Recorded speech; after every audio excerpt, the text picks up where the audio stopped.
Tu vois, ça, c'est pour ça que j'aime pas l'hiver en métropole, parce que je blanchis et on voit mes poils. Qu'est-ce que j'en ai à foutre? Du regard des autres. Ça tombe bien parce que je voulais te parler justement du regard des autres et de la critique. Donc, passons à la vidéo. Et pour commencer cette vidéo, j'aimerais te raconter une histoire qui m'est arrivée. Donc, pour ça, j'en tire plusieurs leçons ou morales. Ça dépend. Donc, pour faire court, j'étais sortie graffer avec un ami de nuit.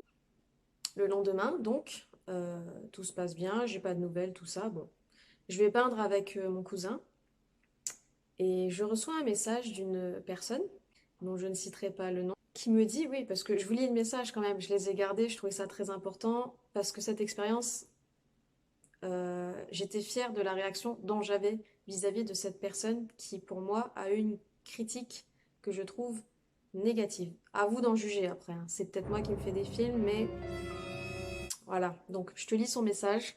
Coucou, petit message bienveillant. Ce serait bien de ne pas trop faire des marquages à la sauvette partout et vite fait.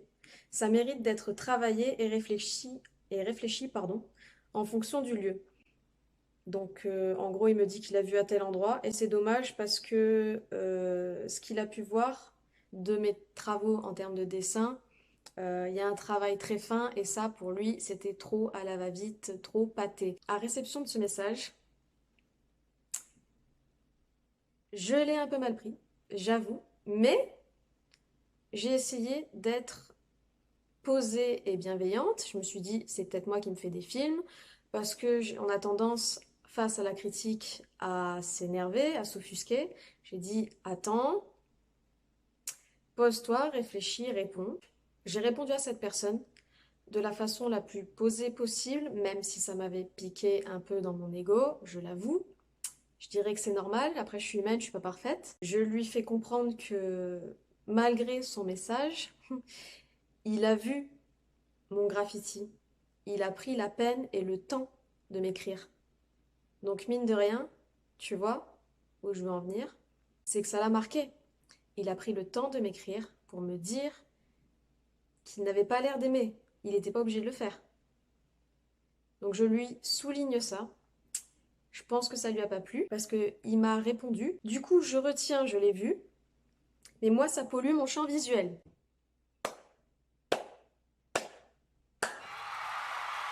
Donc polluer le champ visuel de quelqu'un est une critique constructive. Je te pose la question, hein, parce que pour cette personne, en tout cas, ça l'était, hein. Je lui ai demandé plusieurs fois et je lui ai soumis à plusieurs moments l'opportunité de s'excuser. Et suite à ça, j'ai préféré ne même plus répondre parce qu'en fait, j'étais en train de monter dans l'énervement. Ça sert à rien, ça servait à rien à l'instant T à part surenchérir qu'est-ce que je pouvais faire par message. En fin de compte, j'ai pris du recul, j'ai pris du temps, j'ai réfléchi. Qu'est-ce qui m'énerve? Et je me suis dit comment ça peut me servir. Et donc, je suis partie dessiner. J'avais des idées, j'ai commencé à dessiner des trucs qui étaient en rapport avec cette situation qui m'énervait. J'ai attendu 2, 3 jours et je suis partie graffer avec cette énergie, cet énervement. Et mine de rien, je suis allée au bout de mon idée avec cette même énergie et ça m'a libérée. C'est comme si, tu vois, j'avais pris la réaction que j'avais eue face à cette critique et je l'avais rendue constructive. C'est pas cette personne qui a eu une critique constructive, pas du tout, très loin de là. Pour moi, c'était une critique qui était purement malveillante. Ben, je m'en suis servi pour en faire quelque chose de productif et grâce à ça, j'ai peint. Je vais pas dire grâce à lui, je vais dire grâce à ma propre réaction, à la transmutation dont je te parle, de la colère vers la créativité, j'ai pu créer quelque chose. Ça m'a servi parce que la colère est négative, mais la colère peut être un moteur, comme beaucoup d'autres émotions si tu arrives à les transmuter. Pour moi, c'était important de te faire ressortir le fait que peu importe les critiques ou le regard des gens sur ton travail, sur qui tu es, tout ça, je pense que ce qui compte vraiment, c'est la réaction que tu auras face à ce genre de phrase. Est-ce que sur toi, ça va rebondir et ça va retomber par terre? Ou est-ce que tu vas le récupérer et tu vas nourrir nourrir cette étiquette dont j'ai déjà parlé dans une autre vidéo et l'accepter comme telle et ne jamais sortir de cette critique qu'on t'a faite. Après, je peux même pousser plus loin, tu vois. Au début, je te montrais ma très jolie moustache. Pour moi, c'est un peu de l'hypocrisie, toute cette histoire de poils, tu vois. Je me suis déjà baladée, tu vois, les jambes à l'air avec des poils et j'ai testé pour voir comment les gens réagissaient, comment les femmes réagissent, comment les hommes réagissent. Sincèrement, il y a des gens qui n'en avaient strictement rien à foutre, parce que déjà d'une, c'est ma vie. Et très peu de personnes, voire déjà personne m'a fait de commentaires, et très peu de personnes ont vraiment porté attention à ça. Parce que je pense que quand tu as confiance en toi, quand tu sais qui tu es, on va pas te regarder en apparence. Bien sûr, on va le faire au début. On est humain, on n'est pas parfait. On est des animaux qui avons des yeux, donc on va regarder, c'est normal. Mais si tu es intéressant et qu'il y a de la profondeur en toi, je pense qu'on va passer outre ton image. Et au contraire, si tu es unique, si tu fais la différence, tu vas pouvoir sortir du lot en affichant cette différence et en faire une force. Cette différence pour toi sera une force. Je crois qu'il y a beaucoup de gens qui n'ont pas compris que être comme tout le monde, bah, c'est être comme tout le monde. Pour en revenir à mon sujet, si je te parle de toute cette histoire de poils, de critiques, du regard des autres, c'est que je suis allée me confronter à des choses difficiles. On m'a déjà dit «Ah, t'es poilu», etc. Et à mon avis, je suis pas la seule gamine à qui on l'a dit. Ça fait mal, mais arrivé à un certain stade, en fait, j'en avais vraiment rien à foutre. Et au contraire, j'assumais d'avoir ces poils. Déjà d'une, parce qu'on est né avec, et il y avait forcément un intérêt, je dirais, génétique, que ce soit pour se protéger des bestioles ou du soleil, je sais pas, mais ça fait partie d'une caractéristique. On est un animal, si on a certains traits, c'est qu'il y a des raisons liées à notre évolution, tu vois. Je vais pas m'étendre sur le sujet, mais en gros, tout ça pour te dire que si tu as un défaut, enfin si tu estimes avoir un défaut sur toi que tu ressens pas au canon de beauté que tu aimerais, tu devrais t'en foutre. Parce que c'est pas trois poils qui, par exemple, moi, m'ont fait arrêter de vivre. Il y a eu des moments où, quand on pouvait me critiquer sur mon physique, et la critique la plus facile et la plus mesquine, c'est sur le physique. Ça s'attaque direct à ta personne. C'est dur.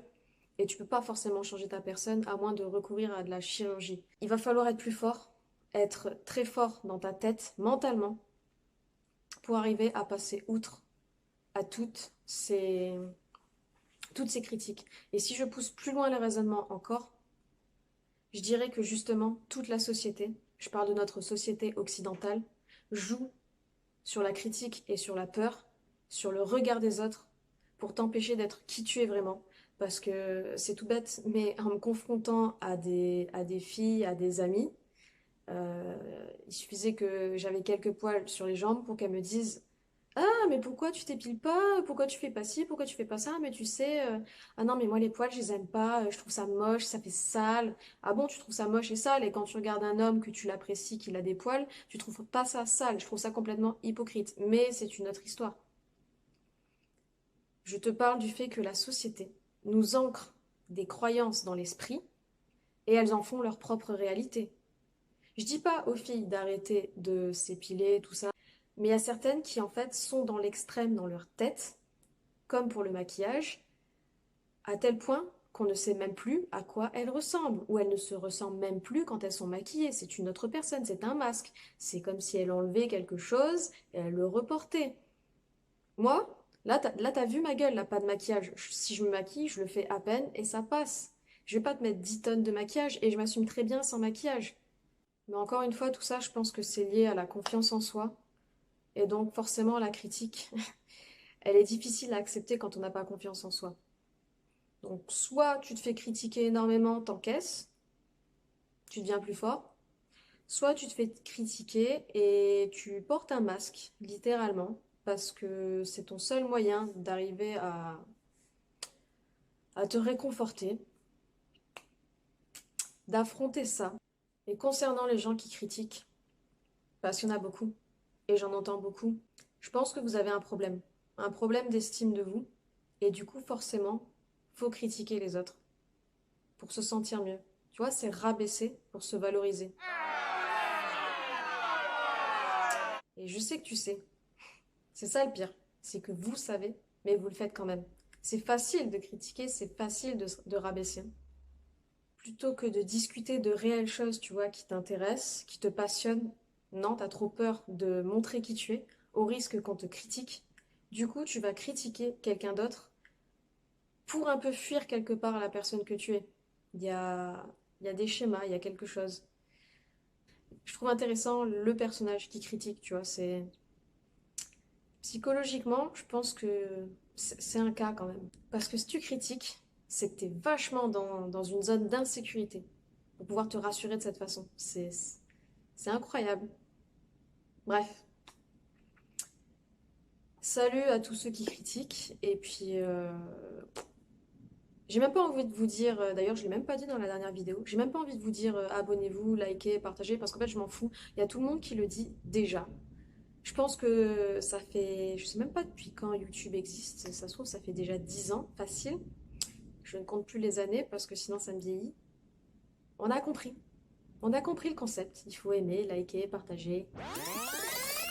Bref, tu fais ce que tu veux. Tu prends mon message comme tu veux. Moi, je te dis, ne te laisse pas avoir par les autres. Ne te laisse pas critiquer. Tu peux pas les empêcher de te critiquer, mais ne te laisse pas influencer par ces critiques. Ce n'est pas toi. T'es plus fort que ça. Et au pire, s'ils te critiquent, serre-t'en contre eux pour en faire une force. Un peu comme le jujitsu, tu vois. C'est prendre le poids de l'adversaire. Non, attends, ça c'est le judo, ça, non? Oula, je crois que c'est le judo. Bon, je sais pas.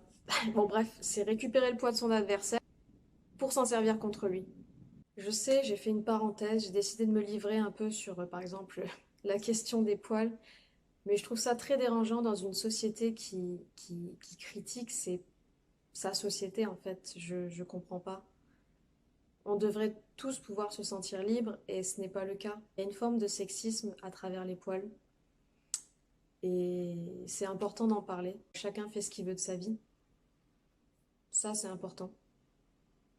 Et de façon saine. C'est pas je fais ce que je veux de ma vie, mais en même temps, je me mens à moi-même.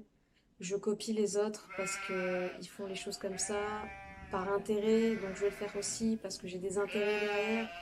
Je sais pas si tu vois tout ce que je veux dire. Faudrait qu'un de ces quatre, je discute avec quelqu'un et pas forcément face à la caméra, parce que pour moi, c'est un exercice pas très facile.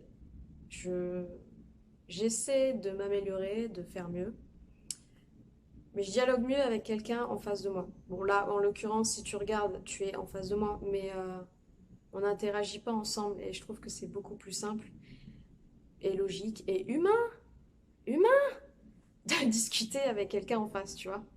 Bon, je sais que ce que j'ai dit sur tout à l'heure, ça va pas plaire à beaucoup de filles, même à beaucoup de garçons, parce qu'il y en a qui ont des idées très reçues sur les poils, hommes ou femmes. Donc, on verra. Et si ça saoule, bah, tant mieux. Au moins, c'est que j'ai provoqué une réaction, c'est qu'il y a quelque chose d'intéressant à soulever. Et peut-être que la prochaine fois, je vous parlerai beaucoup plus de poils. Bon, on se retrouve pour une prochaine vidéo. Et d'ici là, bah, portez-vous bien.